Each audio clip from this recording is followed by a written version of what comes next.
नमस्कार बालमित्रांनो, इयत्ता दुसरी विषय मराठी। मुलांनो, तुम्हाला सगळ्यांना कोणकोणती खेळणी खेळायला आवडतात रे? कोणाला बाहुली आवडते, कोणाला बॅट बॉल आवडते, तर कोणाला भातुकलीच्या सेटमधली खेळणी खेळायला आवडतात, तर बऱ्याच मुलांना रंगीबेरंगी फुगे हे खेळायला आवडतात की नाही तुम्हाला फुगे खेळायला? तर आजचा जो आपण कविता पाहणार आहोत त्या कवितेचं नाव आहे फुग्यारे। तर इथे बघा, प्रथम तुम्ही हे चित्र पाहायचं आहे। काय दिसते रे चित्रामध्ये तुम्हाला? बघा, तुमच्याच वयाची मुले या फुग्याबरोबर काय बोलतायत, काय गप्पा मारतायत याचं वर्णन कवयित्री वसुधा पाटील यांनी या कवितेमध्ये केलेलं आहे। चला तर पाहूया काय म्हणतायत ते। प्रथम आपण कवितेचं गायन करूया।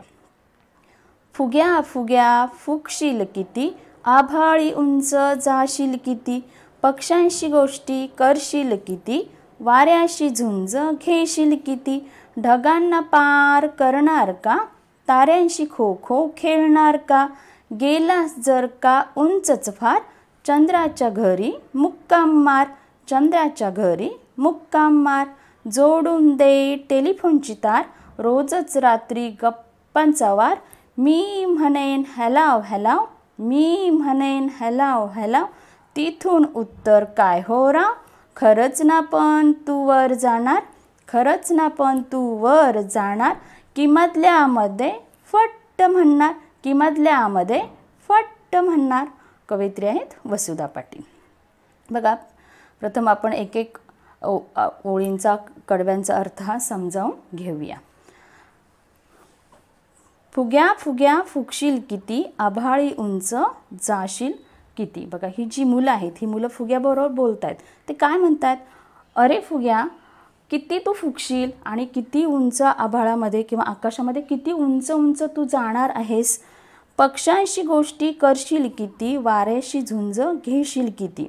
आता गोष्टी म्हणजे कथा। आता पण आपण बघा वर्गामध्ये दररोज वेगवेगळ्या गोष्टी ह्या ऐकत असतो किंवा कथा ह्या ऐकत असतो। त्यानंतर झुंज, बघा झुंज या शब्दाचा अर्थ आहे लढाई करणे किंवा टकरा घेणे असं आहे। बघा, आता हे फुग्याला ते सांगतायत तू उंच किती जाणार आहेस आणि तू वरती गेल्यानंतर पक्ष्यांशी गोष्टी करणार आहेस का, गप्पा मारणार आहेस का, आणि वारा आहे या वाऱ्याशी तू खेळशील का, असं ते म्हणत आहेत फुग्याला।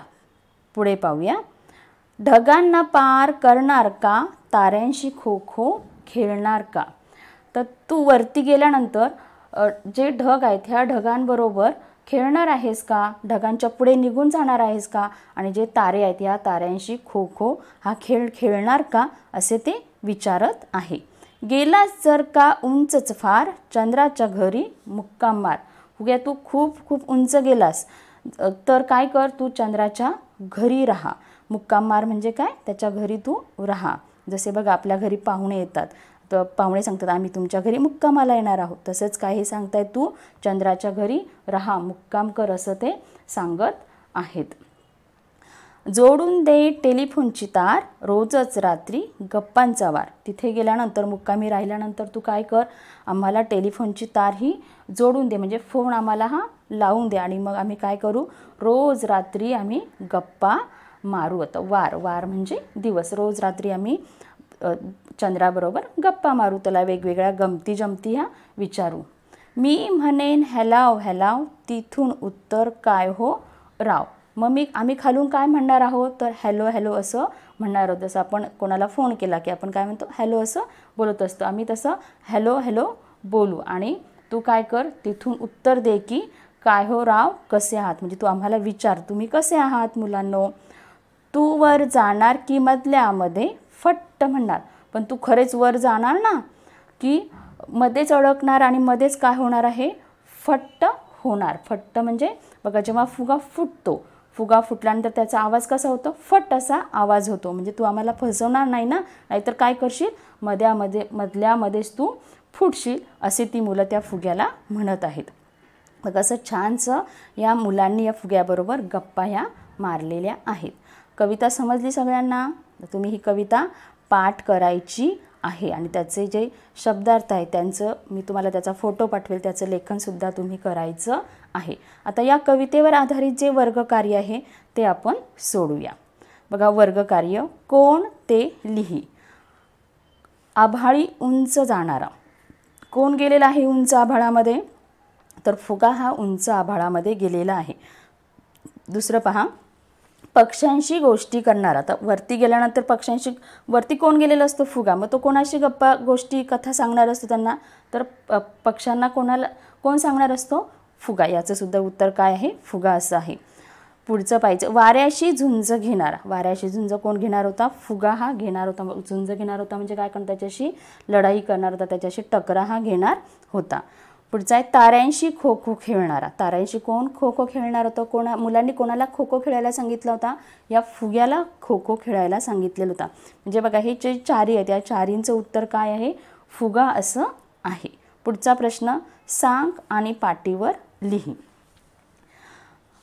फुग्यांचा वापर कोठे कोठे होतो. बघा तुम्ही आठवलं तर तुम्हाला फुग्यांचा वापर कोठे कोठे होतो हे लक्षात येईल. बघा जेव्हा तुमचा वाढदिवस असतो, हो की नाही, या वाढदिवसाच्या दिवशी आपल्या घराची सजावट आपले बाबा फुग्याने हे करत असतात. तसंच बघा लग्न असेल, कोणाचं लग्न असेल, त्या लग्नामध्ये सुद्धा या फुग्यांनी सजावट केली जाते. तसंच तुम्हाला खेळण्यासाठी तर हे फुगे आवडतातच. तर ही असे ह्या फुग्यांचा हा वापर केला जातो. अजून तुम्ही कुठे पाहिलं आहे ते सुद्धा याचं लेखन तुम्ही याच्यामध्ये करायचं आहे. पुढचा प्रश्न आहे पहा, तू पाहिलेल्या फुग्यांचे रंग. तुम्ही कोणकोणते फुगे पाहिले त्याचे रंग तुम्ही आठवायचे आहेत. तुम्ही लहानपणी भरपूर फुगेसुद्धा खेळलेले आहात. कोणकोणते रंग असतात, तर बघा पिवळा, निळा, पांढरा, लाल, काळ्या सुद्धा रंगाचा फुगा असतो बरं का. आणि हे सगळे रंग एकत्र असलेले सुद्धा रंगीबेरंगी असे हे फुगे असतात. हे तुम्ही काय करायचं आहे, तुमच्या वहीमध्ये लिहायचं आहे. पुढचा प्रश्न पहा, कविता वाच आणि सूचनेनुसार पाटीवर लिही. आता पाटीवर लिही म्हणजे तुम्ही वहीत लिहायचं आहे.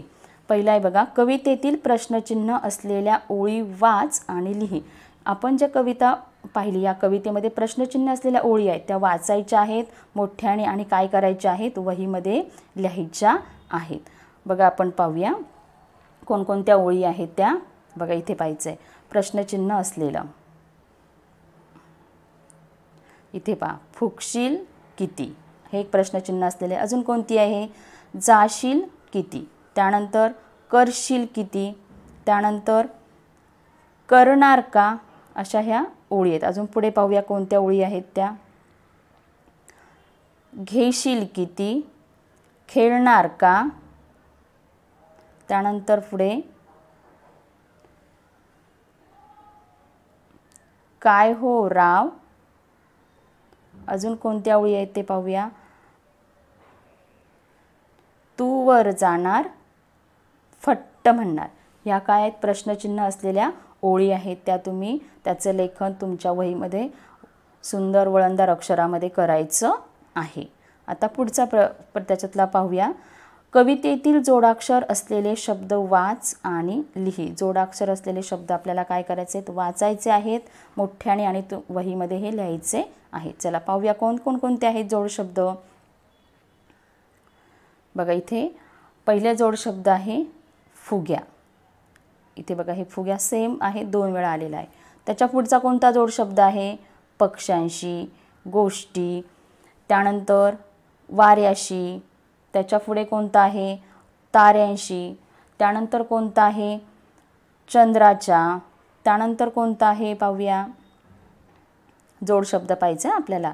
चंद्राच्यापर्यंत झालं होतं. त्याच्यानंतर मुक्काम, मुक्कामच्या पुढे कोणतं आहे, रात्री, त्यानंतर गप्पांचा, म्हणेन, त्याच्या पुढे उत्तर, त्याच्या पुढे काय आहे पाहूया. त्याच्या पुढे काय आहे, त्याच्या पुढे आहे मधल्या मध्ये. त्यानंतर कोणता आहे जोड शब्द, म्हणणार, हा एक जोड शब्द आहे. असे हे जोड शब्द तुम्ही तुमच्या वहीमध्ये हे लिहायचे आहेत. त्यानंतर पुढचा प्रश्न पाहूया, ढग, फुगा, चंद्र, तारे, घर, पक्षी यांचे चित्र काढ आणि रंग भर. तुम्ही तुमच्या मराठीच्या वहीमध्ये हे ढग, फुगा, चंद्र, तारे हे सगळे काढायचं आहे आणि त्याला रंग भरायचा आहे. हे तुमच्या कल्पनेप्रमाणे तुम्ही चित्र काढायचं आहे आणि छान रंग त्याच्यात रंगीबेरंगी रंग हे भरायचे आहे. पुढचा प्रश्न पहा, तुला कोठे कोठे जायला आवडेल ते सांग. तुम्हाला कुठे कुठे जायला आवडतं याचं उत्तर तुम्ही तुमच्या पालकांना सांगायचं आहे. त्यानंतर एक खेळ आहे शब्दांचा, तो आपण खेळायचा आहे. बघा, खेळूया शब्दांशी. खालील दिलेले शब्द उलट क्रमाने लिही. जसे लता, आपल्याला काय करायचं, तो उलट क्रमाने लिहायचा आहे. 2 अक्षरांचा असलेला शब्द दिलेला आहे. जे दुसरं अक्षर आहे ते 1 नंबरला घ्यायचं आहे आणि 1 नंबरचं अक्षर 2 नंबरलाही लिहायचं आहे. पाहूया. बघा, पहिला आहे जीभ. मग आता हा कसा होणार आहे हा शब्द, भजी. त्याच्या पुढे आहे डफ. डफचं काय होणार आहे, फळ. त्याच्या पुढचं आहे खरा. खराचं काय होणार, राख. त्याच्या पुढे आहे ढाल. त्याचा काय होणार आहे शब्द तयार, लढा. अशा प्रकारे हे खालचे जे राहिलेले सगळे शब्द आहेत ते तुम्ही स्वतः हे तयार करायचे आहे. पुढचा प्रश्न पाहूया. वरील शब्दांपैकी कोणते शब्द उलट क्रमाने लिहिले तरी तसेच राहतात ते लिही व असे आणखीन 5 शब्द सांग, लिही. बघा, हे जे शब्द तुम्ही सगळे तयार केल्यानंतर काही असे शब्द आहेत की ते उलट क्रमाने जरी आपण लिहिले तरी त्याचा उच्चार हा सारखाच राहतो. ते शब्द आधी आपण काय करायचे आहेत, ते लिहायचे आहेत आणि अजून 5 शब्द आपल्याला सांगायचे आहेत. बघा, याच्यामधला सरस हा शब्द पाहायचा आहे. बघा, सरस हा शब्द जर तुम्ही उलट क्रमाने गेलात, त्याला तुम्ही मागून पुढे गेलात तर कसं होणार आहे, सरस.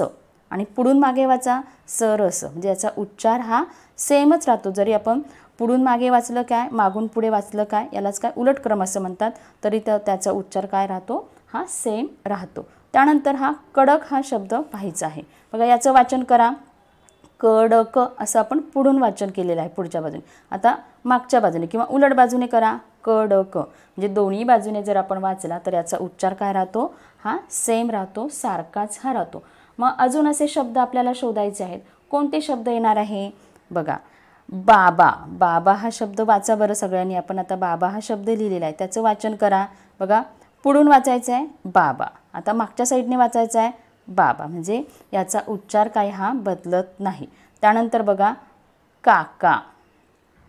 आता हा काका हा शब्द जर आपण दोन्ही बाजूने वाचला तर त्याचा उच्चार काय राहतो, सेम असा हा याचा उच्चार राहतो. तसेच अजून कोणते शब्द आहेत, तर बघा अजून एक शब्द पाहूया आपण, ज हा ज.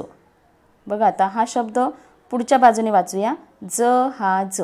आता मागून पुढे जायचं आहे, ज हा ज. बघा, दोन्ही साईडने जर आपण वाचला तरी त्याचा उच्चार काय राहतो, सेम असा राहतो. असे अजून तुम्ही 5 शब्द शोधायचे आहेत तुमच्या मनाचे आणि त्याचं लेखन तुम्ही तुमच्या वहीमध्ये करायचं आहे. त्यानंतर पुढे आहे सारे हसूया.